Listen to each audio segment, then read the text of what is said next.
do you think has changed that would enable you to do better than you did in '08 in our state? Well, the one reason why most people expect it to be quite different is the country is already quite different. I believe there are literally millions of more people now concerned about the very things I talked about 4 years ago.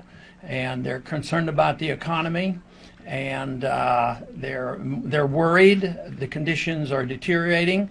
And the very things I talked about are the things that are most important. It is the excessive spending, the entitlement system, the foreign policy, as well as the monetary system.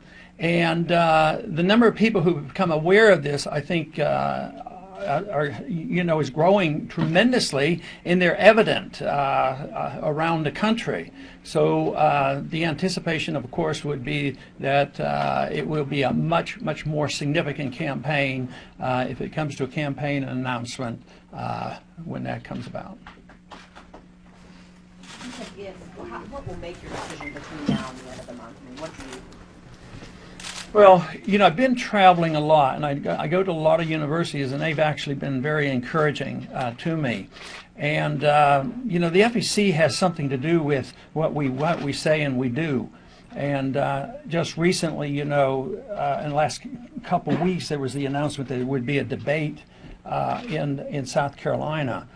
And at first they said you did not have to be an officially announced candidate to attend that debate, and the potential candidates have been slow in announcing this year. But then at the last minute they did decide that you don't have to be an announced candidate, but you have to have at least an exploratory committee. And those type of things help you make the decision if you're not quite ready to make the decision. If you think it would be an advantage to attend the debates, then you go ahead and establish a exploratory committee. But I think it will be the continuation of the evaluation of the support, and part of the answer I gave earlier has to do with looking for that and seeing it. And I do see a lot of support, but sometimes you get a lot of support from very vocal supporters, and you don't know whether they're fooling you or not. Not that they're fooling me intentionally, but how many people there really are. And I think that's a full evaluation, but there's a lot more to it. Are you able to raise the necessary funds and get the volunteers together? And so it's a continuing evaluation, but I do intend to make a firm decision in the not too distant future. I would be very surprised if I don't make that decision to go one way or the other in the month of May. Why is Ron Paul and not Rand Paul? You'll have to ask Rand Paul what he's up to. He's waiting for you. Well, I'll have to talk to him about that. How about a Paul ticket? Well, people have mentioned that it would be a bit unusual. Barack Obama had a decent chunk of the youth vote in 2008. Based on what you've seen so far, do you think you'll take the youth vote, or will Mr. Obama? Are you talking about the youth vote? The youth vote, yeah. The question about the youth vote. That is fascinating because in the last campaign, it was very obvious that young people were attracted to the message I was delivering. And rightfully so, they should be, because as far as I'm concerned, they're getting dumped on.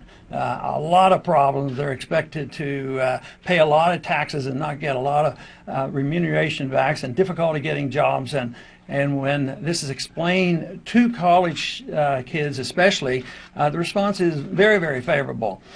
And in the last campaign, the truth is that other Republican candidates did not have the same attraction to the young people. It was more or less like, well, they weren't that important. And a lot of them went to Obama, which sort of was pretty strange to me, because our views were quite different. But then if you listen carefully, there were some things that Obama was saying that young people were interested in, like, we really want to have change and have a different system and have some reforms, and even, as was once promised, a more humble foreign policy, so that was more or less promised again. So many of them responded.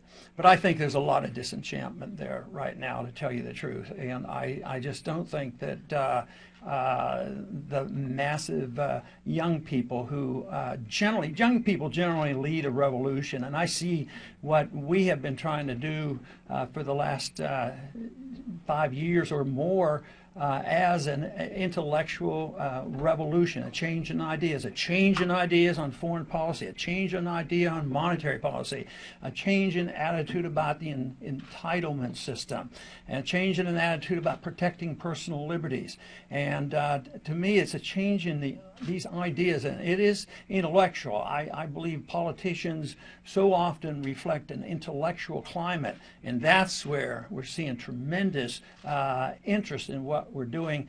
I think that Obama will not be able to hang on to that enthusiasm of the young people because of what's been happening in the last couple of years.